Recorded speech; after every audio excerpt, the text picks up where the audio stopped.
आज नवम भाव में मंगल की हम चर्चा करेंगे, भाग्य भाव में मंगल की चर्चा करेंगे। क्या कहते हैं ज्योतिष के मर्मज्ञ? वो कहते हैं कि सुधारक प्रवृत्ति का होता है ये जातक। कैसा सुधारक? ये अंधविश्वास और रूढ़िवादिता के सदैव विरोध में रहने का काम करता है और इस कारण कई बार अपने परिवार के बड़े बुजुर्गों का अनादर भी कर देता है, उनसे तर्क वितर्क कर देता है, उनसे भिड़ जाता है। नारायण भट्ट कहते हैं कि जातक कुशाग्रमति होता है, तीक्ष्ण बुद्धि का होता है, परिश्रमी होता है और भाग्यवान भी होता है। तो वहीं जीवनाथ और वाराह मिहिर कहते हैं धर्म से च्युत होता है। धर्म से च्युत क्यों कहा और वाराह मिहिर ने ऐसा क्यों कहा? अब ये भी मैंने बताया आपको कि ऐसा जातक जिसकी जन्म कुंडली के नवम में मंगल हो, वो रूढ़िवादिता का, अंधविश्वास का धुर विरोधी होता है। कुछ शास्त्रकारों ने यहां तक अपना मत दिया कि अगर इसको किसी भी घर में कोई कार्य हो रहा है, जैसे मान लिया जाए कि समाज के लिए, सनातन धर्म के लिए देखें तो विवाह को सर्वोपरि रखा गया है। अगर विवाह में भी उसे कुछ कमी दिखाई पड़े तो इसका विरोध कर देगा। यानी हर वो चीज जहां एक परंपरा शब्द लगी हुई है, परंपरा का ये विरोधी है। फलस्वरूप धर्म के मर्मज्ञों ने, क्योंकि जन्म कुंडली का नवम भाव धर्म का भाव है, तो धर्म के मर्मज्ञों ने कहा धर्म से च्युत, यानी धर्म में इसकी कोई विशेष रुचि नहीं है, ये अपने पुरुषार्थ में भरोसा करता है। खान खाना जयदेव कहते हैं, मंत्रेश्वर कहते हैं, ये राजा का मित्र होता है।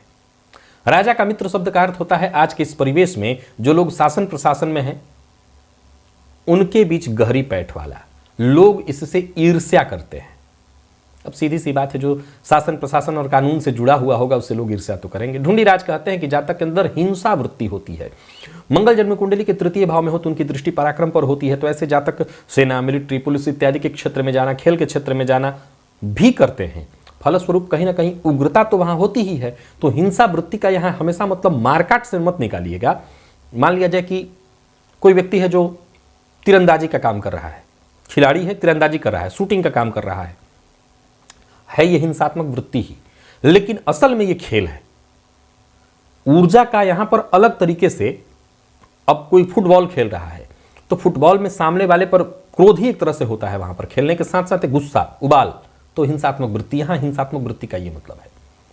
पर राजा का पूज्य होगा। अब राज पूज्य या राजा का पूज्य का अर्थ वही है कि समाज में जो ऐसे लोग हैं, जो प्रतिष्ठित लोग हैं, संपन्न लोग हैं, उनके बीच इसका उठना बैठना होगा।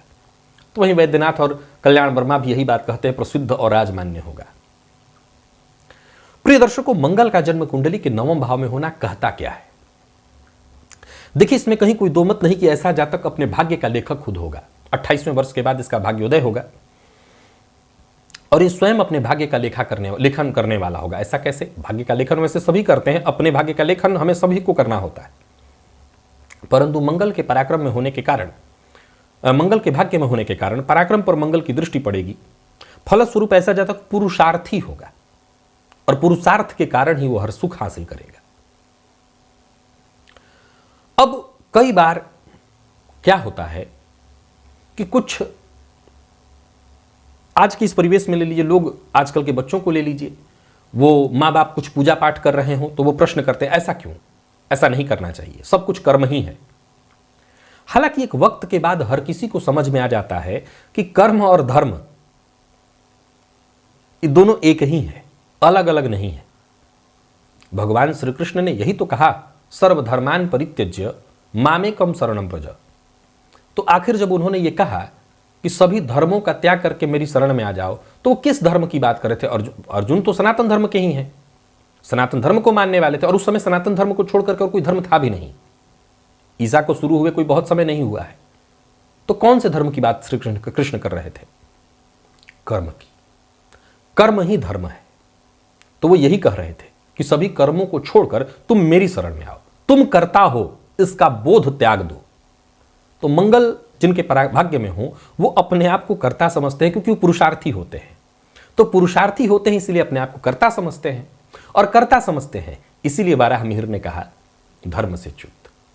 नहीं तो वाराह मिहिर भी जानते हैं कि पुरुषार्थी तो है ही, और आज के इस परिवेश में पुरुषार्थी की ही हर जगह पूजा है। लेकिन चूंकि वो धर्म में भी मीन मेख निकाल देंगे, उसको रूढ़िवादी घोषित कर देंगे, अंधविश्वासी कह देंगे। अपने कई बार ऐसे घर में देखे होंगे लड़कों को, बच्चों को, वो माता पिता को कह देंगे क्या ये बेवजह पूजा पाठ करती हो तुम, कर्म करो। वो अपने माँ बाप को सिखाने लगते हैं। हालांकि ये गलत है। उनको ठीक से नहीं पता कि कर्म और धर्म एक समय के बाद सब एक ही है। खैर, ये मंगल के नवम में होने से होता है। अगर आपकी कुंडली में है तो आपके ऊपर 100% घटित हो रहा होगा।